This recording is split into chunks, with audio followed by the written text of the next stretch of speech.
Hello everybody, welcome. It's time for Atomic Radio Hour, the show that constantly has some sort of technical difficulty. Even though I've been doing this for almost 300 weeks straight. Yes, 300 weeks straight. This is episode 295. And I just spent the better half of 45 minutes going through technical difficulties with Discord. Because Discord never wants to work. Ever. Never not once, never not never. It never wants to work. And this is the thing that killed Skype.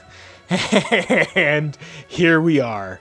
How are you guys doing? I have kind of a short episode for you today. I've had a lot on my mind lately. I think I am experiencing what the kids call the burnout as of lately. I think everything's kind of hit me at once. I also think it's that time of the year. I found myself unironically listening to the Mountain Goats earlier this week, which means I'm going through something. I don't really know what it is. I don't know what it is manifesting. It's just... it's never enough sleep.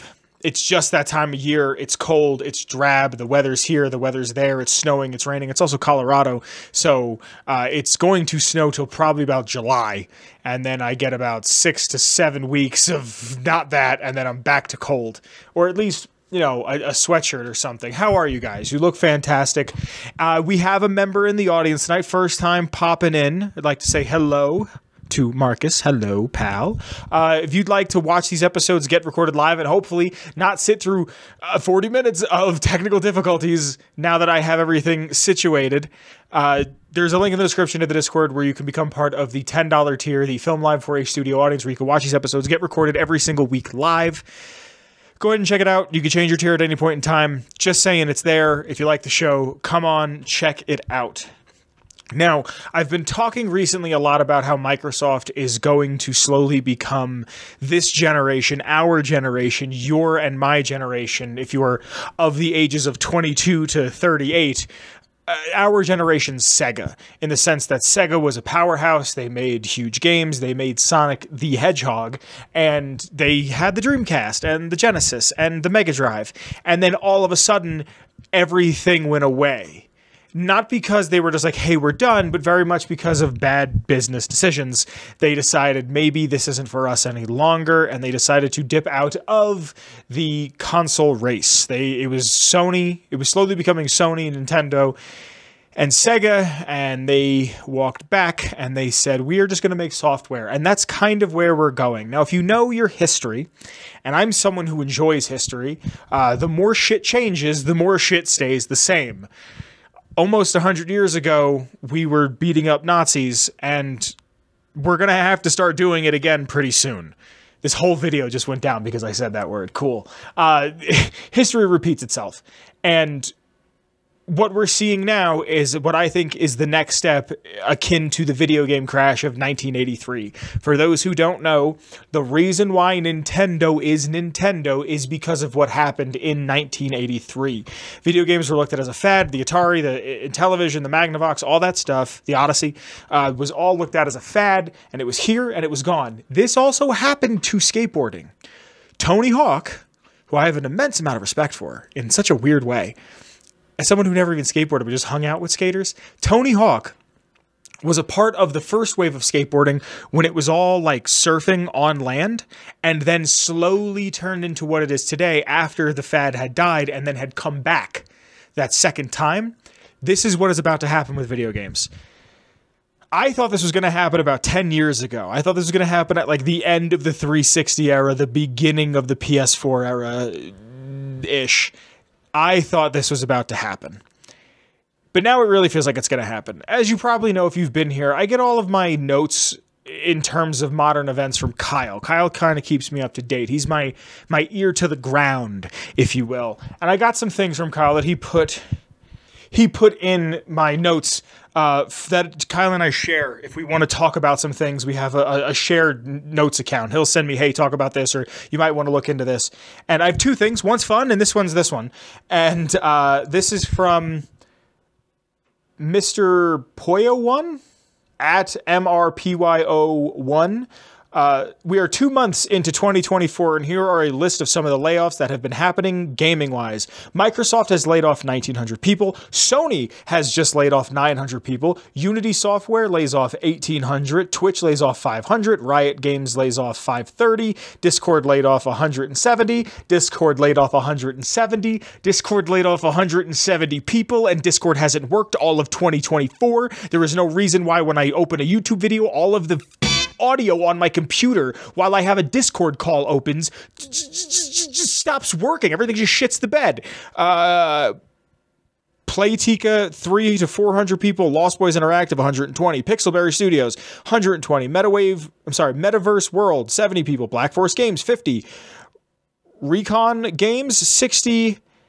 Eidos Montreal, 97. Sega of America, 61. 91 Act is 60 people. Supermassive Games, 90. And I was reading something recently that Supermassive is like totally embracing AI. Games cost an exuberant amount of money to make, and they don't make any money back. If I remember correctly from the PlayStation leak, Sony made $500 on Ratchet & Clank. I'm probably wrong when I say that, but I know it is a Sony title that came out and made like nothing. Like made all of its money back and then nothing. And we are slowly laying off all of these people that work for these companies that make the entertainment that we love.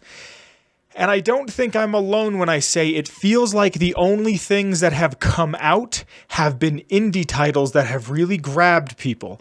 And I'm just speaking from my own personal experience, but these massive studios, Sony lays off 900 people. Sony Interactive lays off 900 people. The Xbox division of Microsoft lays off 1,900, 1,800 people. These games are becoming bigger to make. GTA 6 will cost probably $1 trillion in resources to make. And we don't even know if it's going to be good. But it's going to get a lot of praise because it's Grand Theft Auto. The crash is coming. I'm telling you. For those who don't know, I should have prefaced this before a little more. E.T. is highly accredited with causing the crash because so many copies were made for the Atari, and then the crash happened, and they buried a bunch of Atari games in the middle of Nevada. So I would not be surprised if we hit a point where maybe it's GTA 6, man. Who knows? I doubt it, but like, who knows? Maybe some big game is about to come out, and everyone's going to be like, hey. And then the next thing we know, there is a landfill filled, which I don't think will happen because physical media is going. But if we hit another dip, like 83 to 85, because Nintendo showed up in 85, big swinging Nintendo dick going, hey, we're going to put the video game system in the toy aisle and not in the electronics aisle at the Target, the Walmart, the Best Buy. Because I don't even know if they were selling them at Best Buy. I wasn't there. Who knows? Because they didn't want it to be looked at as an electronic. They didn't want to be looked at as a video game. It was a toy. It was an interactive experience. And we're heading for that. I really do. I really think we're heading for that. I don't know if it'll be as dramatic. They also said that the banks were too big to fail in 08, and 08 sucked, and I haven't heard people 10 years older than me stop talking about it in, well, almost 2 decades. A decade and a half. But it's happening. I hope it doesn't. I hope there's a way to fix this and stop this. But people are losing their jobs, and that's what it comes down to. The video game studios will not unionize. As someone who is very much in favor of unionization, with unionization of video game studios, we do not get... I've said this a million times before. I'm sorry if you're hearing me say this for the millionth and one time. We don't get games like Grand Theft Auto, and maybe that's the point, man. Maybe it's cool that we can do it, but it's not viable. A Fallout, an Elder Scrolls, a Starfield should not take 12 years to come out. 4 to 5 to 6 makes sense. They made New Vegas in 18 months.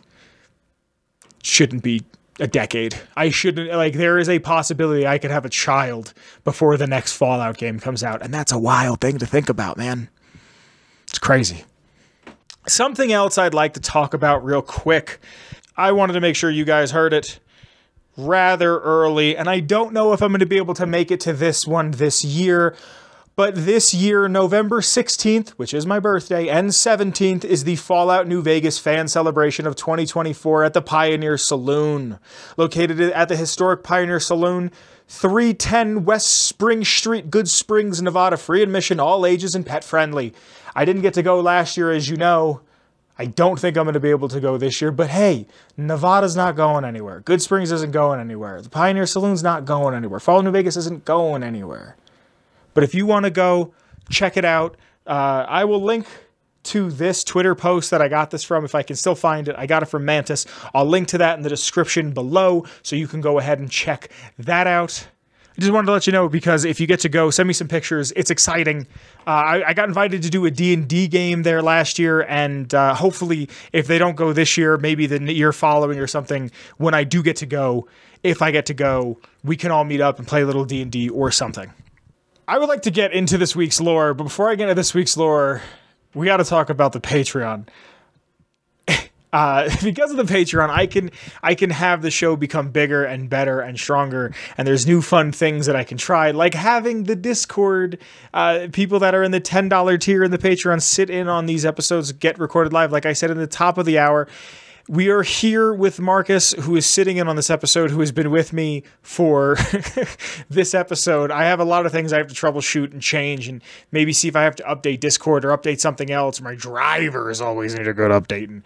But I have to thank the Patreon. If you like the show, consider at least checking it out from the $1 tier to the $10 tier. Your voice is heard multiple times throughout the making of these programs, from the $1 tier all the way to the $10, whether you're helping me pick this week's lore, or you're sitting in on these episodes, becoming a part of the episode. On screen are some of the people I have to thank real quick. So starting at the top, I have to thank the OG Noah. Thank you, Noah. After Noah, I have to thank Marcus. Thank you, Marcus. And thank you especially for being here. After Marcus, I have to thank Mellow Milhouse. Thank you to Mellow Milhouse. And last, but certainly not least, I have to thank Captain Leonox. Thank you to Captain Leonox. Like I've said, because of you guys, the show continues to grow and get bigger and stronger as we proceed. And like I said, there's a chance for you to sit on these episodes getting recorded live. Like I said, this week I wanted something a little easy, a little light, a little fun. And I went on the Patreon and I asked a very simple question about two characters that I feel like are very uniquely to their own games, their own sides of the universes in the Fallout universe. I very much think that there is the, like, Fallout 1, 2, New Vegas, the Fallout 3, 4, and 76 kind of side tactics you could throw into the OG stuff too. But I feel like there's two sides, and these two groups of characters very much represent the entirety of what these games are.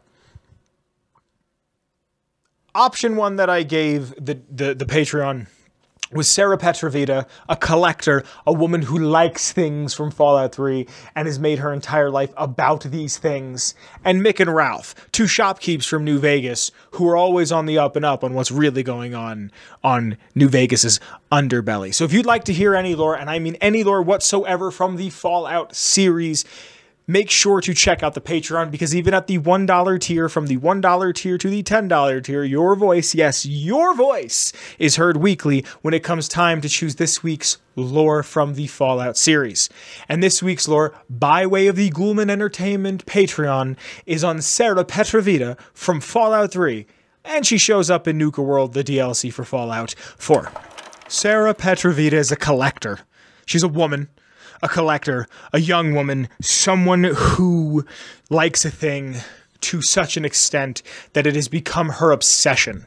It has become something that she thinks about night and day. She cannot get away from the idea of Nuka-Cola for multiple reasons. She surrounded herself with it, but also it's the thing that she loves the most. In the year 2277, you can find her outside of DC in a little settlement called Girdershade, and you can also find her 10 years later in Nuka World, the theme park in Boston, in 2287. Now, when I say she's obsessed with Nuka-Cola, it's not just the fizzy pop drink. It's not just the sody. It's not just the Coke. It's not just the soft drink that is Nuka-Cola. It's everything. It's history of Nuka-Cola. It's memorabilia. It's t-shirts. It's pants. It's hats.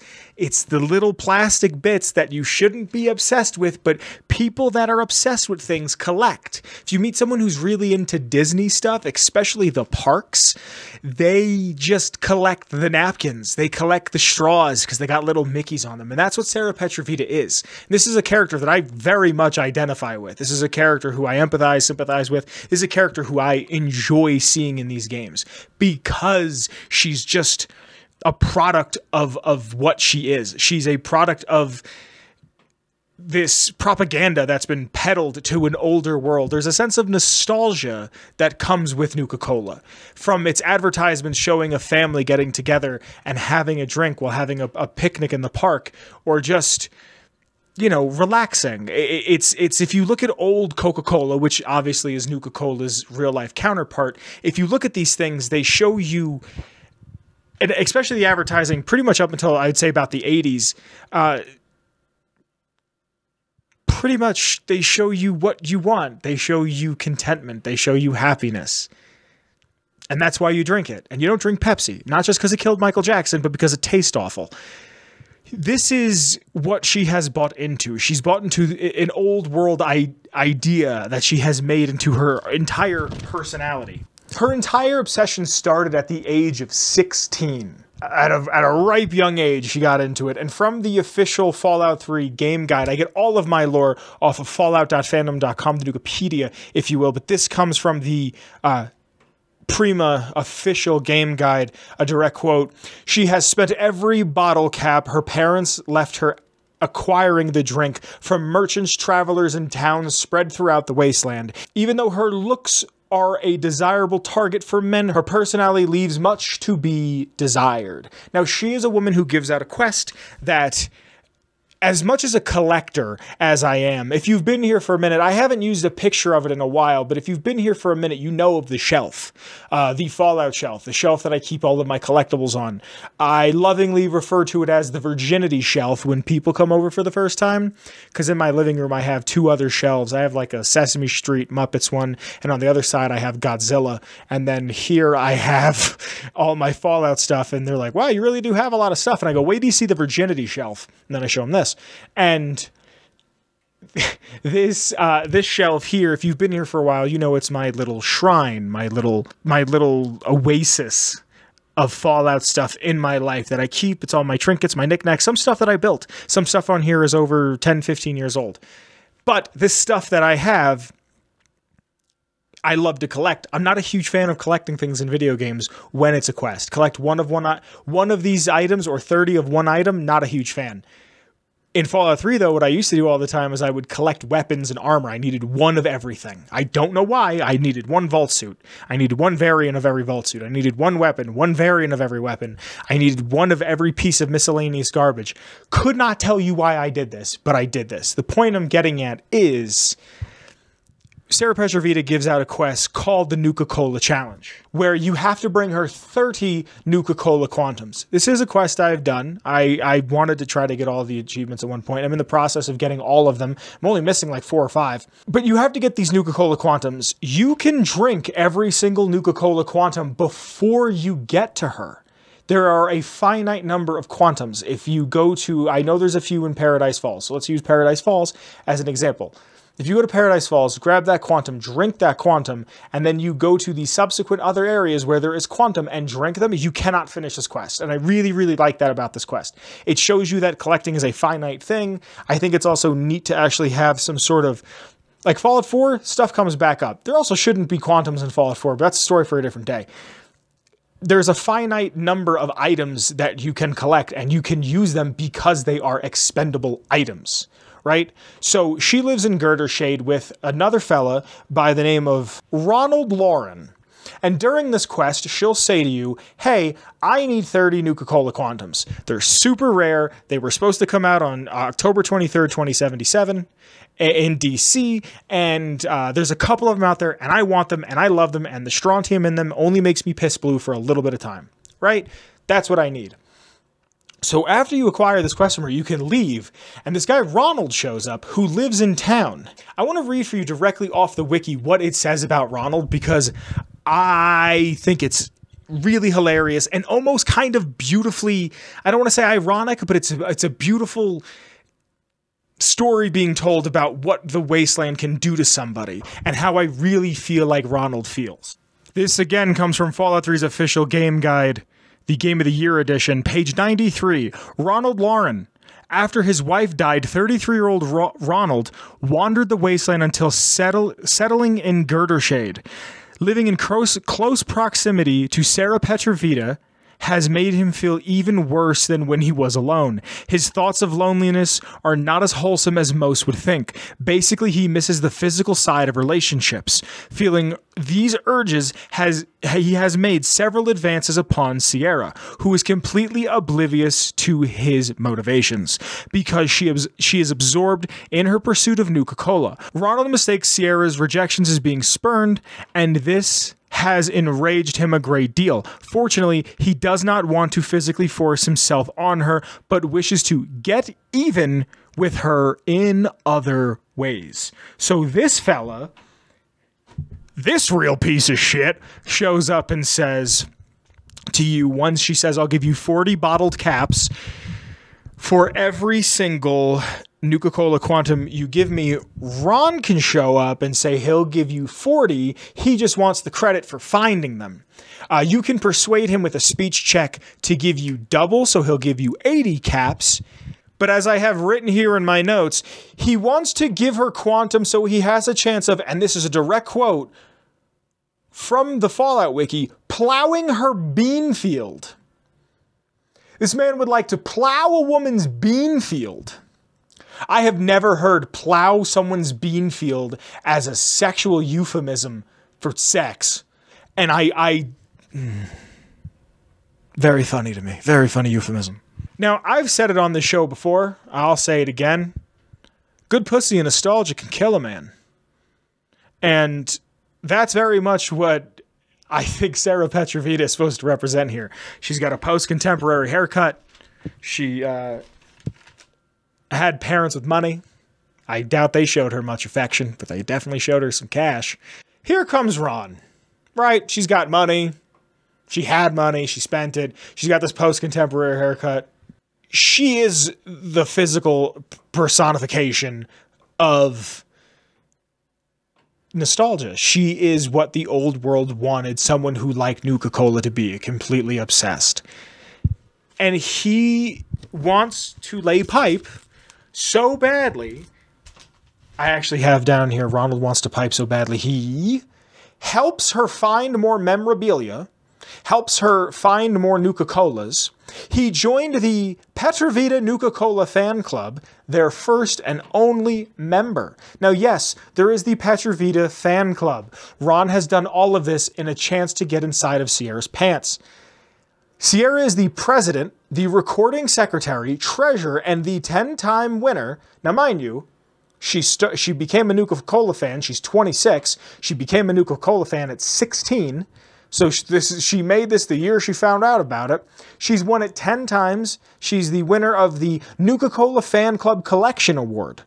She loves that Ronald is there. And this is what I think is a beautiful story that could be told over time. She loves that Ronald is there. She thinks that he is a friend. She really, really genuinely believes that he has the best interests in mind for her and that he cares about her. I bet she would go as far to say she loves Ronald as a friend, as a buddy. And Ronald really, really, really just wants to have sex with her. She sees him as her friend that wants to drink and talk about Nuka-Cola and talk about all this memorabilia and all the collectibles she has. And she sees him as a buddy who also keeps the raiders away and also goes out and scavenges a bit and also goes out and does all the things that he has to do to help her. And he just wants to have sex with her. And I think that there's a fun story to be told here. And I'm surprised I didn't talk about it at all in Nuka World. That maybe Ron really does start to see a friendship there. Maybe he does start to see that there's something there that isn't just a roll in the hay, jumping of one's bones. He gets to a point where he gets to see who she is as a person, and they slowly do become friends. Maybe he puts the pursuit of having sex to the side, and he pursues one of friendship. I think there's a story there to be told that could be a very beautiful story. We just don't see it. And he's just a monster who's a little puss hound and wants to have sex with her. And he's a bad, bad man who will pay you a large amount of money to try to get into her pants. And I just think this is a fun little corner of the wasteland because he's so pathetic. 10 years later, in the year of 2287, she found out about the Nuka-Cola Nuka World theme park that is in Boston. She's trying to complete a challenge from the before times that is about finding 10 hidden cappies, one of the mascots, Bottle and Cappy, find 10 hidden cappies all throughout Nuka World so she can go meet up with John Caleb Bradburton. Now, I know what you're thinking at home. John Caleb Bradburton died shortly after, if not immediately during the bombing during Great War Day. I don't want to spoil this quest. This is actually one of my favorite quests, like in the entire series. The Cappy Hunt quest is one of my favorites. I haven't played it. I only played it the one time. I haven't played it since. I haven't played it almost in probably a decade. 2015 or 2015 was Fallout 5, so it's coming up on that, like 6-7 years. Love this quest. Absolutely love this quest. Don't want to spoil too much, but she hangs out in Nuka World, and as you probably know, Nuka World has been taken completely over by raiders, and the raiders allow her to stay there as long as she stays to the market and right by Bradburton's old office. When you bring her all 30 Nuka-Cola Quantums, she can also make you a Mississippi Quantum Pie, where if you bring her one Nuka-Cola Quantum and a bag of flour and a bottle of vodka, she'll make you this pie. It's a consumable. I thought that was neat and fun. Between Fallout 3 and Fallout 4's Nuka World DLC, she actually pronounces her name differently, and the voice actress Jan Johns confirms that was completely an accident. She also knows poached roach in Nuka sauce and quantum sorbet. Cool. I hope you've enjoyed that. She's a character who I really, really, really enjoy, because if you haven't met anybody who's completely obsessed with one thing, hi, my name's Vince. How are you? I like to think that in some universe, Sierra Petrovita would have, like, her own Nuka-Cola themed podcast. You know what I'm saying? And it would be like an NPR styled podcast where it'd be like, today we are going to be going over the history of John Caleb Bradburton, and we'll be talking about how his invention influenced not only modern America, but the modern world as we know it. This is Sarah Petrovita. The time is currently 9:45. The weather outside is excessively violent with a chance of dismemberment. This is Quantum Talk. Like something like that, I could really see. I'd enjoy that. I'd get a kick out of it. It's world building that could really never happen unless you got her own radio station. But I enjoy it, and I hope you'd enjoyed it, because that has been this week's lore. How are you guys? I hope you're doing well. I had kind of a rough week. Can't sleep enough. The coffee's not helping. It's helping for like 30 minutes and then it's not helping anymore. I don't know. I'm trying to not use as much sugar. I just had a rough week. I don't want to sit here and bitch and moan about it. I'm training people at work. That's just always something. It's that time of year. It's right before we hit spring, Easter, which in my mind is the first day of spring. I don't know whether you're religious or not. I always thought Easter was just the first day of spring. Easter this year is the end of next month, and it's coming at us quickly. Just, the winter blues, the blah, is almost out of here. We're almost ready for the warmth. Then before you know it, it'll be Christmas again. I always come on here and preach about how important it is to check up on your friends, but I want to just say it one more time. It's incredibly important to talk to the people that you love. Also, talk to the people you work with. That's one that I haven't really talked about enough, I don't feel. Talk to the people you work with, because those are people too, and they spend a majority of their week at work and not with their families or their loved ones or doing projects that they care about. So if you can at least find some sort of community around the people you work with, that pays back in spades. And I was having a conversation with a friend of mine the other day when we were playing PlayStation together. We were talking about how the death of third spaces. There is home, there is work, and there's not really anything else. There's no like, I can't go to the park and I can't do this and that, especially in Colorado, because the homeless problem is so bad that it's just overrun with homeless people, and homeless people aren't a problem. It's the fact that we don't have anything to do with them, but we have all these abandoned buildings and what have you. There's no more third space. And if I want to go somewhere, if I want to go to a Waffle House, a coffee shop, if I want to go out to dinner, these are things that cost 5, 6, 7 times more than they did a few weeks ago, a few months ago, a few years ago. I saw something that statistically we're all making like 5 times as much as our parents did when they were our age, and we can't afford anything. And if I just had the ability to go to a falafel shop once a week and have a rapport with those people, it would do wonders for me. I would feel like I'm a part of something bigger. But I'm at work all the time, so I might as well be a part of something at work. I might as well have a community, have a relationship with the people I work with. And I was, for such a very long time, such a very, very, very long time, anti-friends with people I work with. I was like, those are the people I work with. They don't need to know nothing about me. And I've come back on that a lot. I'm very much now like, these are people that I have to work with. We can be friendly. They don't got to know my blood type. They don't got to know who I'm seeing. They don't got to know, but hey, how you been, Mark? Some guy that I don't really work with. How you been, Mark? Yeah, you go to the movies with the missus? You brought the kids? How'd they feel about it? I know, it's so expensive to go, but how was the popcorn? Was it good? Is it still buttery? Still salty?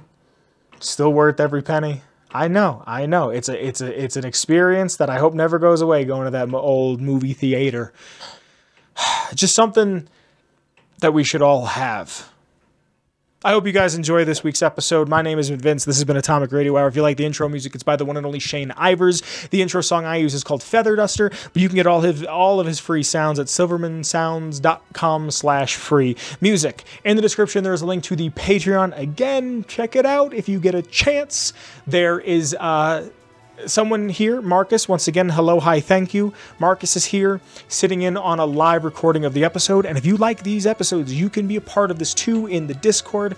But hey, even if you just check out the Patreon, I appreciate it. If you like the show, pass it around, show it to a friend, put it on Reddit, show it to a community that you think might be a Fallout-esque community, and have them come over and have them hang out. And while you're at it, if you're not already in it, join the Discord. It's a lot of fun, a lot of like-minded folks who love Fallout, love RPGs, and want to sit around and talk. In the links in the description, as well as a link to the Redbubble, where you can get some logos that I and a few other people have designed, and the money that you spend on that Redbubble comes back to us. And again, all that money gets put back into the show. I think that's just about everything. There's a Twitter to me, to Kyle, and the show in the description below. I hope you guys have enjoyed. I love you guys very, very much. I will see you next week. Bye, everybody. Atomic Radio Hour Podcast. This has been a production made by your friends at Ghoulman Entertainment.